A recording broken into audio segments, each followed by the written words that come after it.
Bienvenido al podcast Teología Compartida de DTS en Español, donde hablaremos de Dios y de temas actuales con profesores y amigos del mundo hispanohablante.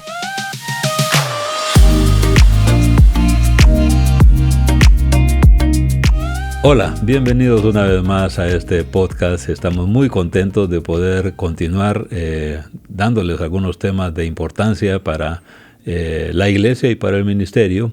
Y ahora tenemos un tema también importante y que es importante para la iglesia, especialmente para las misiones. Tengo conmigo a Jesús González, traído desde España, imagínense. Ha estado aquí en Estados Unidos los últimos 3 meses levantando fondos para el ministerio que él está haciendo como misionero en España, en Málaga. Y es un privilegio, Jesús, tenerte aquí con nosotros.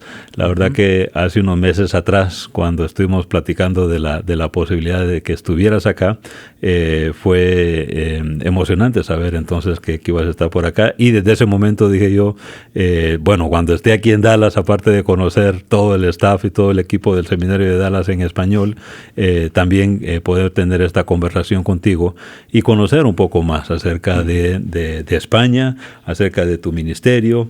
Y esa es una de las primeras preguntas que tengo. ¿Cómo inició tu ministerio en España y en qué consiste actualmente, Jesús? Pues antes de nada, déjame darte las gracias por la invitación. Realmente me bendice mucho poder estar aquí y poder compartir esta charla contigo y con todos los oyentes del podcast.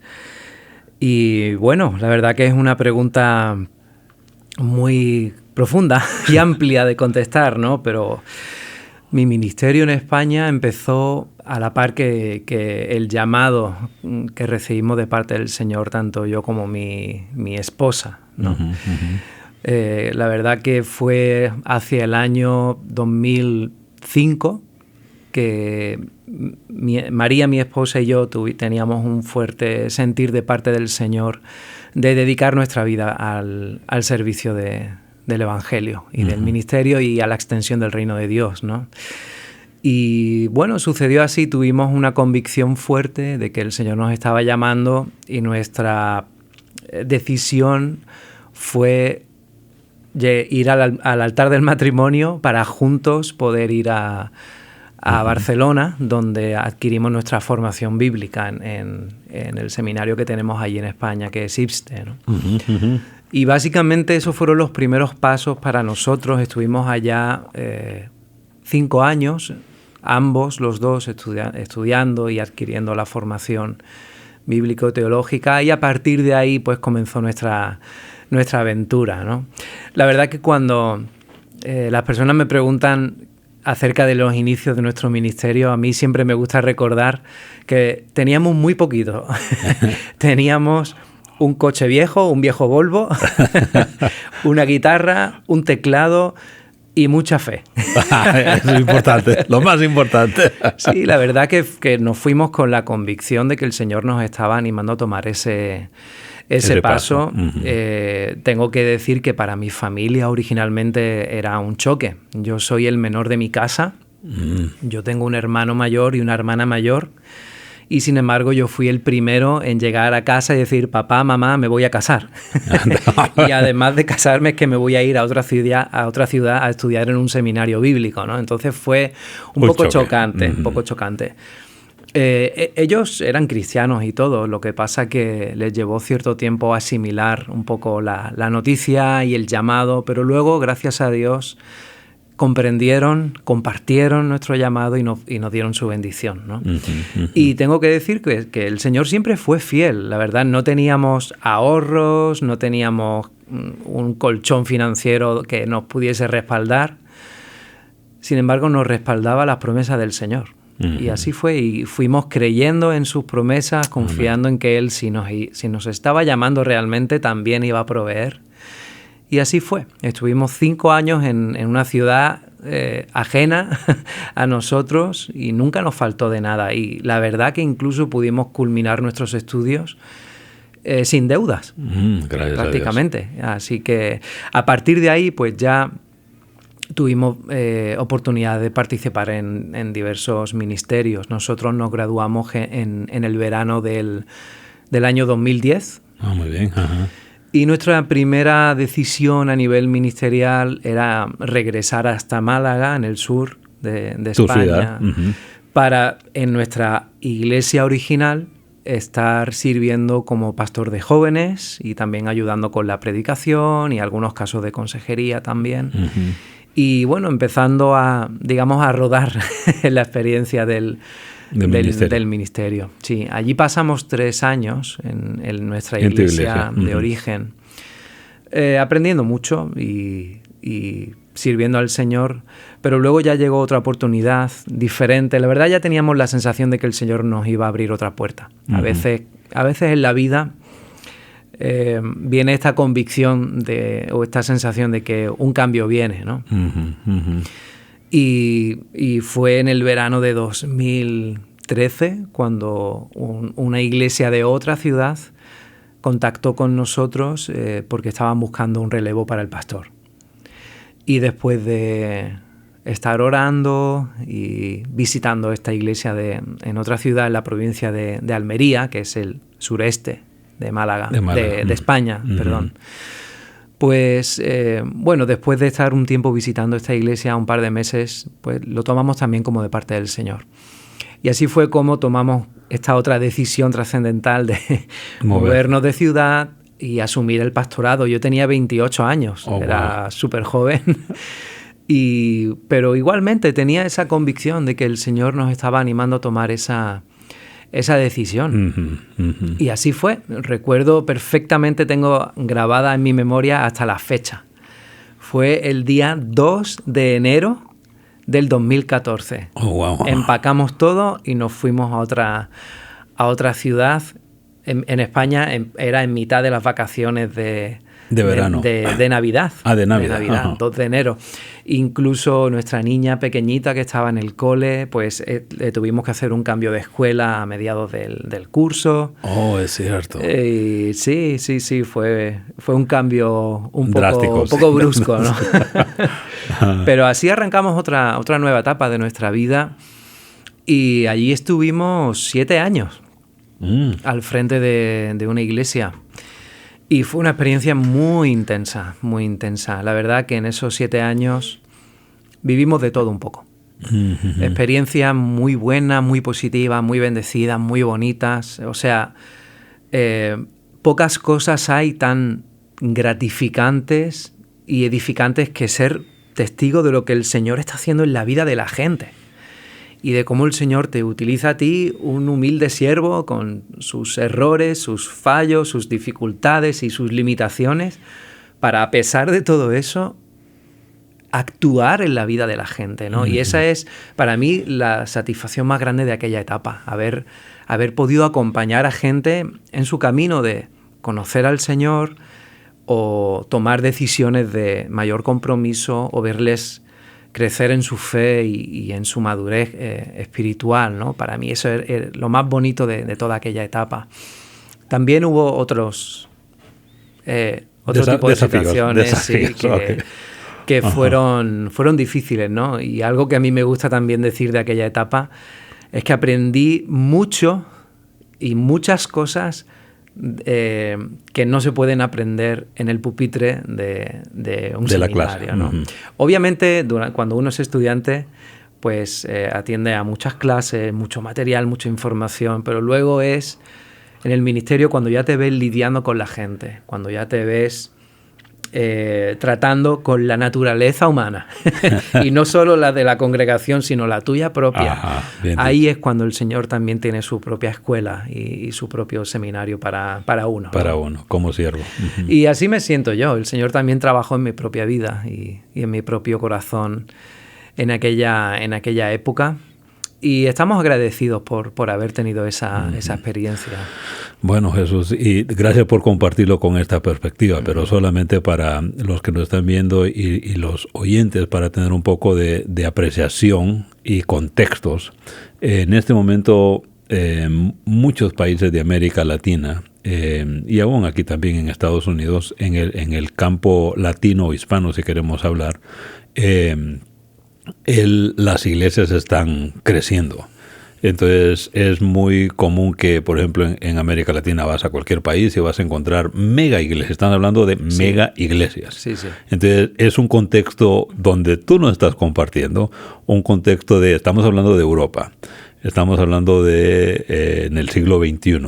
Hay mucha historia y cuando te escucho, obviamente mucha apreciación ahí de que tú estabas, sin duda, al escucharte es abriendo camino muchas veces con españoles, con toda una tradición, toda una historia, que sin duda, tú siendo español, y danos un poquito de información más de eso, cómo se le comparte el Evangelio a un español lleno de tanta historia y también tradición, y muchos de ellos también no quieren saber nada de religión.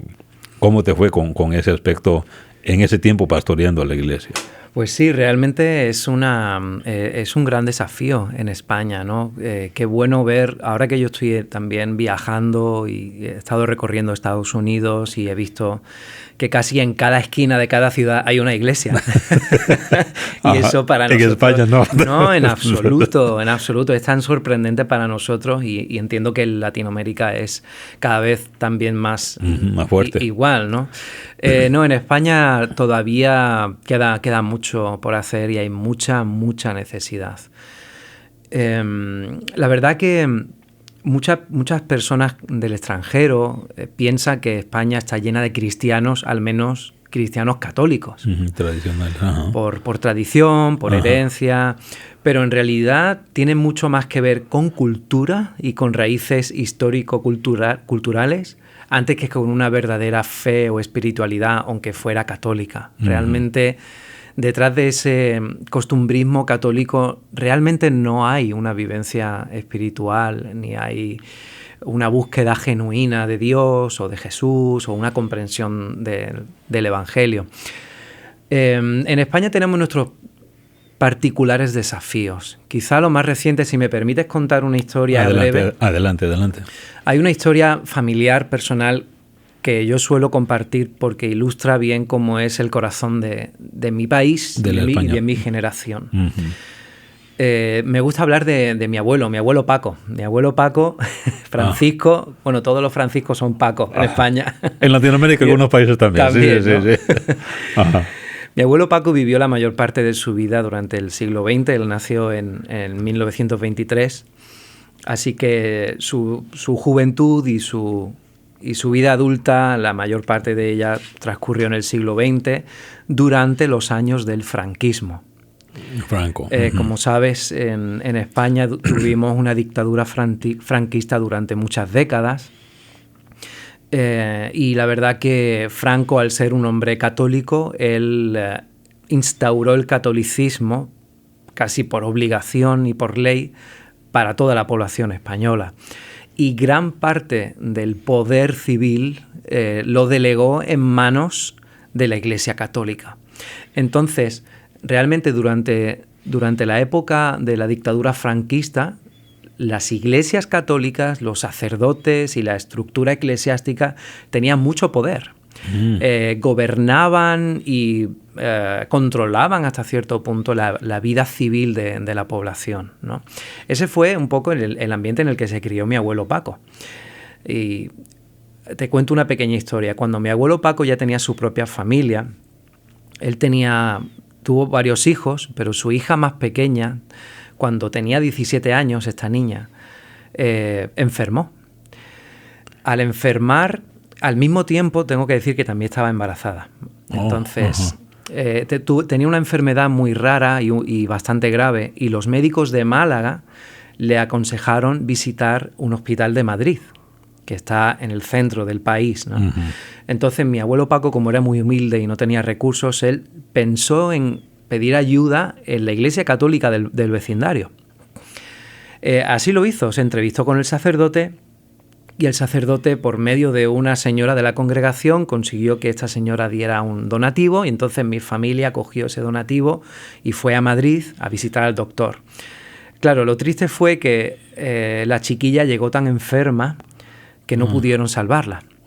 Lo único que pudieron hacer fue salvar al bebé que llevaba en el vientre, que es mi prima Belén, ¿no? Fue muy triste, pero todavía esta historia tiene una vuelta de hoja más triste todavía. Y es que cuando regresaron a Málaga, mi abuelo, él quería, a pesar de todo, agradecer a la señora que les ayudó, que les había ayudado a hacer este viaje. Y se presentó, juntamente con su esposa, se presentó en casa de esta señora para dar gracias. ¿Qué pasó? Que en esta breve conversación, en este breve encuentro, mi abuelo descubrió que el sacerdote había robado la mitad del dinero que esta señora había dado. Y en cierto sentido, mi abuelo nunca pudo recuperarse de este golpe. ¿Sabes qué pasó con el sacerdote cuando lo descubrieron? Nada. Porque había tanto poder, tanto control, que básicamente había impunidad para este tipo de abusos y muchos otros tipos de abusos que he escuchado durante años y que nunca pasó nada, ¿no? Años más tarde, cuando mi padre conoció el Evangelio, yo recuerdo a mi padre compartir el Evangelio con mi abuelo, y mi abuelo siempre terminaban, discutiendo fuerte, y además mi abuelo siempre decía: ¿tú recuerdas lo que nos hicieron? Ese es el motivo por el que yo no puedo creer en el Dios que tú me estás predicando. Esta es la verdadera situación en España. En España todavía la sociedad vive los ecos y el dolor de todas esas décadas que hubo de abuso por parte del catolicismo de aquella época en España. Obviamente yo no quiero extrapolar esto a la Iglesia Católica en general ni nada de eso, pero particularmente en España se vivió este clima. Eso es lo que hace que hoy en día todavía hay mucho resentimiento, mucho temor y mucho distanciamiento en España hacia todo lo que tenga que ver con la fe, con Jesús, con el Evangelio o con Iglesia. Por lo tanto, viéndolo yo como un obrero de España, sirviendo en España, la verdad que la manera más efectiva en que yo he podido compartir el Evangelio con otras personas es haciendo un vínculo personal. Muy bien. Estableciendo una relación, o ayudando gente, pero no solamente ayudar por ayudar, sino tratar de conectar con la persona. Y cuando conectas con la persona, empiezas a desarrollar una amistad, una confianza, entonces llega un momento donde empiezan las preguntas. Oye, ¿y vosotros por qué sois diferentes? ¿Por qué actuáis de esa manera? Pero vosotros exactamente ¿qué creéis? ¿Qué diferencia hay con la Iglesia Católica? Pero para llegar a ese punto tienes que trabajar primero en una relación que lleva tiempo, es como la siembra y la cosecha. Ese es un poco el desafío para el Evangelio en España hoy en día. Gracias, Jesús, por comentar eso, porque, sabemos esa historia y tal vez uno que va de fuera a España, en eso, con mis propios pocos viajes que he estado ahí estuve en Málaga contigo, pero también en España, y uno de entrada mira esa resistencia del español. Pero lo que tú nos has contado, eso explica un poco porque es la resistencia de ellos. Pero gracias porque me afirma otro de los puntos que en su momento yo he compartido con los españoles y también con la Iglesia en España, de que sí, están cansados de la religión, pero no de una relación con Jesús. Y si tú empiezas esa puerta abriéndola con relación, que te puede llevar años, ahí está una puerta bien abierta. Y ahí me va con la otra pregunta que te quería decir, es que generalmente en las iglesias que he estado predicando en España, o he predicado en España, puedo notar el aspecto latino que le ha traído a la iglesia. Estuve hace poco en Barcelona y me sorprendió, tú te diste cuenta, me sorprendió de que ya tenían 2 servicios. Claro, no era así como que mega iglesia, pero para ellos es la mega iglesia, porque tenían 120 en uno, claro, y 100 en el otro, acostumbrado en otras iglesias donde he estado que he tenido 60, 50, pero tener 2 tiempos de servicio a esa cantidad, uno ya dice, algo está pasando aquí. Pero si ya uno se da un poquito más de cuenta del grupo que lo constituye, solo me bajé del púlpito y venían de Perú, de Paraguay, de Brasil, sí.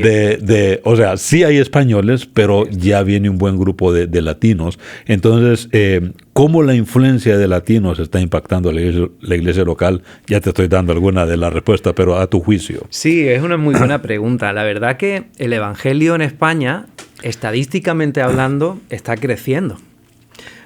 A mí me gusta mucho seguir la numerología, digamos, ¿no? Las estadísticas que de cuando en cuando van apareciendo con respecto a la población evangélica y a los grupos religiosos en España. Y si tú trazas la trayectoria estadísticamente de los últimos años, la última década, se va a reflejar sobre el papel y sobre los datos numéricos un crecimiento. Hemos sobrepasado, en la última estadística que se publicó, hemos sobrepasado el 2% de evangélicos en la población española. Pero claro, este número está un poco trucado, digamos, ¿no? Porque como tú has podido comprobar in situ, la mitad o más de la mitad de los evangélicos que engrosan esa estadística son extranjeros. Son personas de Latinoamérica, de todos los países de Latinoamérica. Hay pues brasileños, ecuatorianos, panameños, argentinos. También tenemos gente de Europa, Inglaterra, Alemania, Noruega, viviendo también en las costas de España. Entonces todos estos habitantes extranjeros engrosan el número de evangélicos en España. Entonces, es cierto que la iglesia está creciendo, pero con mucho contraste. Está creciendo con una mezcla fuerte de población extranjera y sobre todo está creciendo en grandes ciudades. No perdamos de vista, y enseguida voy a la respuesta sobre el efecto de América Latina, ¿no?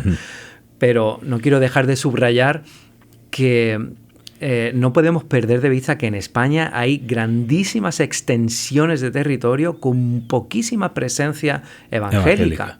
La iglesia evangélica sobre todo crece en grandes ciudades, Madrid, Barcelona. Sevilla, Málaga, Valencia, País Vasco, pero cuando te vas al interior del país es un desierto espiritual completamente, ¿no? Así que imagínate, todavía hay mucho por hacer en el nombre del Señor y esto cambiará, ¿no? Y el latino generalmente va a esas ciudades grandes porque son las más conocidas, no va... Claro. Y trabajo también me imagino que es lo que los mueve a ir a ciudades grandes y no pequeñas. Claro, obviamente hay mucha gente que busca una nueva vida quizá en Europa y lo más sensato es ir a una gran ciudad donde hay más oportunidades de trabajo y entonces también pues ya se establecen en una iglesia y es lo más natural, ¿no? Ahora, con respecto a la pregunta de cómo eso ha influenciado la iglesia, yo estoy convencido de que para bien. O sea, yo me siento enriquecido de tener gente de Latinoamérica en la iglesia en España. Obviamente siempre van a aparecer sus tensiones, como es natural, ¿no? Porque así es la condición humana, ¿no? Desde los tiempos del Nuevo Testamento ya pues había sus tensiones, ¿no? Entre griegos y judíos y pues, en España entre españoles y latinos pues también.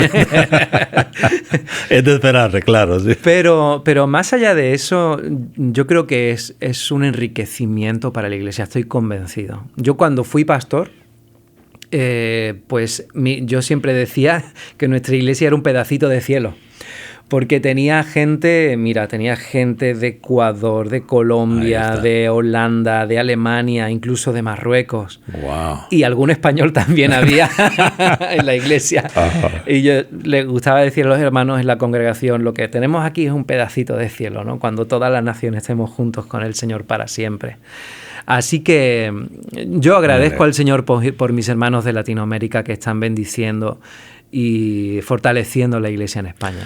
No, y gracias por compartirlo, Jesús. Y sé que hablar es España, es nuestro corazón también está alcanzar España como evangélicos. Y me alegra también de la influencia que ellos están haciendo. También es parte de nuestro deseo de... ahora estudiantes que tenemos en las maestrías ahí en España, tú incluido, así es. Ver cómo hay españoles, pero un buen grupo también son de otros países que han llegado. Y mi motivación y también reto para ellos es cómo no solamente alcanzar latinos que están llegando allá, sino que al español, como tú ya lo dijiste en tu propia iglesia en la que estuviste, de que un buen grupo de extranjeros y españoles, qué tan difícil es alcanzarlos para el evangelio. Pero ahí está nuestra oración de que esto le dé vida a la iglesia y se pueda también alcanzar al español con este testimonio fresco de relaciones. Bueno, podemos platicar seguro mucho sobre esto y a veces la parte de, porque he tenido con los mismos estudiantes que están allá, latinos, de primero empezarse la cultura, hablar como español para alcanzar un español, porque todo eso, quiera decir, no, a veces se puede colocar como una barrera para no poder llegar, digamos, al local. Pero bueno, ahí tenemos algunos principios. Cuéntanos un poquito del ministerio que estás y ahí cómo empezaste el proceso de levantamiento de fondos para tu ministerio. Pues sí, actualmente estoy en otro ministerio diferente. Como comenté antes, ya no estoy al frente de una iglesia como pastor. El Señor nos abrió otra puerta para regresar a nuestra ciudad de origen, Málaga, con un ministerio de formación bíblica. Actualmente soy el coordinador de un campus de un seminario bíblico en la ciudad de Málaga. Entonces, pues era una etapa para nosotros completamente diferente, una oportunidad que también tomé de parte del Señor, porque a lo largo de los años que he ido sirviendo al Señor en diferentes contextos, pues también uno va conociéndose a sí mismo y va viendo pues cuáles son sus dones, cuáles son quizás sus limitaciones y dónde está realmente su pasión más fuerte. En mi caso particular, siempre el terreno de la enseñanza me ardía el corazón cada vez que tenía la oportunidad de enseñar, de dar una escuela, algún tipo de estudio bíblico, predicar por supuesto también, pero cada vez que tenía que preparar una conferencia o un retiro, pues siempre me sentía muy bendecido de poder hacer eso y siempre he percibido como las personas que me oían se sentían edificados, ¿no? Entonces con el tiempo fui reflexionando y orando en este sentido, ¿no? De hacia dónde me quería dirigir el Señor. Hasta que nos llegó la oportunidad de regresar a Málaga para ponernos al frente de este campus de un seminario bíblico. Nosotros tenemos un campus que está conectado con un seminario más grande en Sevilla. Entonces es un campus todavía humilde, pequeñito, con un grupito de estudiantes, pero que poco a poco van tomando el curso. Y vamos también intentando incrementar a nivel de profesorado y de gente que colabora. Pero obviamente en esta nueva etapa de ministerio, pues el tema de los fondos era también pues una patata caliente, como decimos nosotros, ¿no? En España. Entonces, en nuestro caso, una decisión que tomamos y que a día de hoy me alegro tanto de haber tomado es buscar una agencia misionera que pudiera de alguna manera dar acompañamiento y cobertura a mí y a mi familia en esta nueva etapa. En nuestro caso era muy natural contactar con Avant Ministries porque tenía muchos amigos de esta agencia y sabía que el proceso iba a ser pues, más natural y llevadero, sabiendo que mucha gente ya me conocía, ¿no?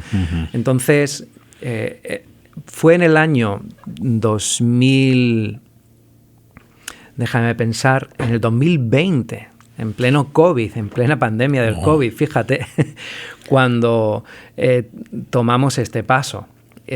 Claro, la idea inicial, gracias a Avant, una de las cosas que hicieron con nosotros al principio era darnos formación, tanto bíblica como práctica, acerca de las misiones y en concreto también para esa etapa de levantamiento de fondos. Porque claro, yo al salir del pastorado yo también estaba renunciando un poco a la estabilidad del salario que nos pagaba la iglesia. Entonces ahora me veía la necesidad por primera vez, después de varios años en el ministerio, pero ahora sí por primera vez me veía la necesidad de levantar los fondos para poder servir al Señor en otro tipo de ministerio que no era directamente un pastorado. Entonces, la verdad que fue muy bueno poder recibir ese tipo de formación que recibimos por parte de la agencia misionera, Pero para nosotros fue muy difícil porque sobrevino el COVID. Entonces, y en España nosotros tuvimos un COVID muy severo y con un confinamiento muy, muy estricto. Entonces, meses o años. Meses estuvimos confinados. O sea, el gobierno en España decretó que no estaba permitido salir de casa. Y claro, imagínate, yo ya tenía todo organizado en mi mente, pues para tener unos 6 meses de margen. Yo ya había avisado a la iglesia, había otro pastor ya comprometido para venir, había avisado a mi propio casero de que iba a dejar la casa. Y en mi mente y en mis planes estaba, bueno, pues ahora todos estos meses voy a estar viajando a la ciudad de Málaga, yendo y viniendo, pues para buscar una casa, colegio para los niños, visitando iglesias y hermanos para levantar fondos, y nada de eso fue posible. Así que imagínate qué desafío fue para nosotros, ¿no? Y al principio fue un poco chocante porque no entendíamos, Señor, si nos sentimos que tú nos estás guiando a tomar esta decisión, ¿cómo nos vemos ahora en esta situación? Pero mira, William, el Señor fue fiel. Amén. El Señor fue fiel. Y si hay algo que yo he aprendido en el proceso de levantar fondos es que tú puedes hacer tu parte, pero confía en que el Señor va a hacer la suya. Tú no puedes hacer la parte del Señor y no puedes estar afanándote lleno de ansiedad. El Señor va a hacer su parte seguro. Cuando Él llama, Él acompaña y Él provee. Y así fue para nosotros. A mí me llamaba gente, fíjate, a mí me contactaba gente que yo no conocía para decirme que querían apoyar nuestro nuevo ministerio. Y no uno ni dos, eso nos ha pasado un montón de casos. Y yo decía, wow, cada vez que me pasaba eso, yo decía, Señor, wow, realmente tú estás detrás de nosotros y nos vas acompañando. Pero sí, muchos desafíos en el término de levantar fondos. Es un proceso, es un esfuerzo intenso y prolongado en el tiempo en el que todavía estamos. Digamos, ¿no? Y ahí viene, que ya prácticamente lo estás compartiendo, ¿qué desafíos comunes del levantamiento de fondos encontraste en ese proceso? Bueno, aparte del COVID, que ese es uno de los grandes. Sí, bueno, a veces sí, hay muchos desafíos que son comunes en cuanto a la experiencia de levantar fondos. El más básico y el que más me viene a la mente es la gestión del tiempo. A veces me he llegado a sentir pues como un malabarista intentando que ninguno de los bolos que tengo en el aire se me caiga al suelo, ¿no? Porque al menos en mi caso, y estoy seguro que es el caso de muchos hermanos y hermanas que están intentando levantar sus fondos, pues no pueden parar toda su vida para dedicarse quizá en exclusiva a levantar fondos. A veces tienes que gestionar que estás levantando fondos, pero también estás sirviendo ya en el ministerio o en un ministerio del que estás saliendo, pero en el que todavía estás involucrado, o estás con un trabajo secular preparando una etapa ministerial, pero estás trabajando. Y a lo mejor tienes familia y tienes hijos y tienes responsabilidades y tiempo para dedicarles a ellos también.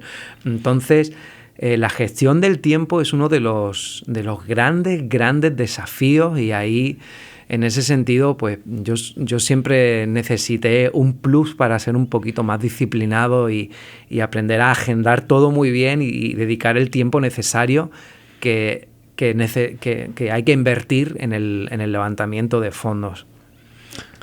No, gracias, Jesús. Y la verdad que, bueno, y eso es no solamente en tu caso tu experiencia, sino que la experiencia sin duda de muchos de los que nos están viendo, escuchando, de que tienes el llamado, sientes que Dios te está dirigiendo, pero obviamente en ese proceso para llegar a las misiones o el lugar donde el Señor te quiere, no va a ser de repente al mes, va a ser de años. Eso seguro. Dependiendo cuándo el Señor te llamó y para dónde te lleva. Así y es. Jesús, mira, al escucharte, estamos hablando de España, como lo que habíamos dicho antes. ¿Cómo se aprecia a una cultura española que no tiene la cultura ni de iglesia ni de religión, y mucho menos de apoyar a alguien que está en la obra? Más con el contexto que mencionaste de tu abuelo, sí. Cuando hay una perspectiva de que, se van a aprovechar o se es. van a robar el dinero, qué sé yo. Entonces, ¿cómo manejas ese desafío cultural en un ambiente donde no estás en Estados Unidos, donde hay una cultura ya, donde hay iglesias donde están queriendo apoyar las misiones? Cuéntanos. Es una muy buena pregunta y es una reflexión profunda que todos los españoles tenemos que hacer, la verdad. Sí es desafiante. Yo, gracias a Dios, agradezco profundamente porque tengo un pequeño círculo de creyentes en España, españoles, que apoyan mi ministerio. Y estoy tan agradecido al Señor por ellos porque están haciendo camino. Pero como tú bien dices, en la cultura en general, en España, en la sociedad, hay un recelo. Hay un recelo hacia lo religioso y mucho más hacia algo que tenga que ver con la religión y que están levantando fondos o pidiendo dinero, casi que puede sonar hasta mal incluso, ¿no? Pero este tipo de recelo pues también permea un poco el sentir en la iglesia evangélica. Y es desafiante, porque todavía hay muchas iglesias y muchos creyentes en España que no han comprendido la importancia de apoyar las misiones, no solamente financieramente, sino hacer compañerismo con el misionero, orar por él, orar con él, contactar y mantener una relación, saber de sus desafíos, motivos de oración, estar permanentemente haciendo un seguimiento, porque no se trata solamente de sacar la chequera y mandar ahí el donativo, se trata de apoyar un ministerio. Y eso es un gran desafío todavía pendiente para la Iglesia en España. En mi caso particular, yo hice mis deberes, entre comillas, y toda mi red de contactos en España, pues comunicamos con ellos, les explicamos la nueva visión de ministerio y hicimos la invitación a formar parte de nuestro equipo de apoyo. Muchos escucharon, algunos apoyan, varios oran por nosotros, pero en mi caso particular yo también al final me he visto en la necesidad de viajar fuera y poder contar con el apoyo de otros hermanos y hermanas de otros lugares como aquí en Estados Unidos, ¿no? Que estamos también tan agradecidos porque hay tanta generosidad en este país que nos sentimos casi en deuda y creo que en España tenemos todavía mucho que aprender en este sentido. Gracias por compartir eso, Jesús. Y nos están viendo y escuchando mucho de... Aquí en Estados Unidos, en Europa y América Latina principalmente, van a estar viendo esta apreciación que es nueva también para América Latina. No tan nueva, pero es nueva para muchas iglesias, el levantar fondos. En muchos de estos países van a de repente tener alguna idea como la de tu abuelo y un poco de recelo. No hay tanta cultura de misiones, pero ya se va a ver y se va a estar viendo entonces en los próximos años más misioneros enviados por la América Latina, que ya lo son o ya los está enviando. ¿Qué le dirías a misioneros que están comenzando el proceso de levantar fondos? ¿Qué le dirías a misioneros que en este momento están luchando con levantar fondos? Pues lo primero que yo diría, y para mí fue vital, es afianzar bien las convicciones bíblicas de por qué levantamos fondos. No levantamos fondos porque no queramos trabajar, no levantamos fondos porque queremos hacer dinero viviendo del Evangelio. Levantamos fondos porque es el plan de Dios que haya personas dedicadas por entero al ministerio y que la comunidad les apoye. Amén. Y hay base bíblica de sobra para sacar esa conclusión y para tenerlo bien interiorizado en el corazón. ¿Por qué este primer consejo? Pues porque no es fácil y porque va a llegar un momento donde va a haber desánimo.